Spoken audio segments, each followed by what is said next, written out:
Frage, Kudo. Wie gesagt, die Leute wollen es noch nicht wahrhaben, aber Butcher's Carnage unter 10 KF-Coin. Die Leute wollen es noch nicht wahrhaben, aber die Behemoth-Waffen werden am Ende des FECs verschenkt wahrscheinlich. Ich meine, hätte man mal nachgucken müssen, wie viele Runs da so stattfinden. Ich schätze mal irgendwas zwischen 50 und 100. Also jetzt ist gerade geresettet, deswegen bringt es jetzt nicht nachzugucken. Aber man hat ja schon oft gesehen, dass Leute Anku-Team suchen. Und die farmen ja dann nicht einmal, die farmen ja dann auch 3 bis 10 Mal wahrscheinlich. Also allein ein Team. Und das ja aber bei einem Player-Pool von wenigen 100 Charaktern, wenn mal ein paar 1000 Charakter auf dem Level sind, so wie bei Wildside im Endeffekt, dann wird der Dungeon dumm und dämlich gefarmt und der droppt ja aber viel besser als Wilds. Also viel besser als Wilds. Das heißt, wir haben jetzt in 38 Runs, oder ich habe in 38 Runs eine Waffe und bei Anku hättest du wahrscheinlich mindestens 4 Waffen bekommen. Mindestens. Wenn nicht sogar mehr. Selbst auf Borodeng hättest du wahrscheinlich in 38 Runs mindestens 2 Waffen bekommen. Wahrscheinlich sogar 3. Also von dem her, I don't know. Naja gut, 3 auf Borodeng wahrscheinlich nicht. Auf jeden Fall ist die Wahrscheinlichkeit, da was zu droppen, schon viel besser. Das heißt, wenn der Dungeon wirklich 100-fach gefarmt wird, bis 1000-fach pro Tag, droppen da Waffen wie Tic-Tacs.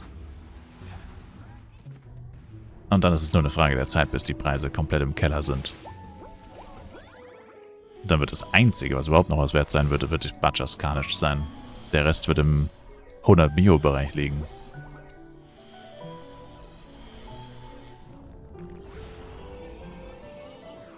Also das ist etwas, was viele sich noch nicht eingestehen wollen, aber es wird passieren. Deswegen umso krasser, dass trotzdem diese Butcher's Carnage für 200 KF-Coin wegging. Weil letztes Jahr wusstest du zumindest, okay, Lusakas Crystal Axe ist noch die beste Axe im Spiel. Plus wirklich ultra selten und sau viele Leute wollen sie haben. Und jetzt ist halt der Unterschied, du weißt, sie ist nicht mehr so selten, die Butcher's Carnage. Sie ist viel unseltener als die Crystal Axe. Also für mich irgendwie trotzdem sinnlos, warum die dann nicht günstiger ist. Oder warum jemand, der sich dessen bewusst ist, das gleiche dafür zahlt, obwohl der Seltenheitswert des Items viel niedriger ist als letztes Jahr. Aber anscheinend ist es den Leuten einfach egal. Die sowas bezahlen, die solche Beträge bezahlen, denen scheint das vollkommen egal zu sein. Aber der breiten Masse ist es nicht egal. Deswegen mal gespannt, wie sie es entwickelt. Und wann wir das erste Mal Anku farmen hier im Stream.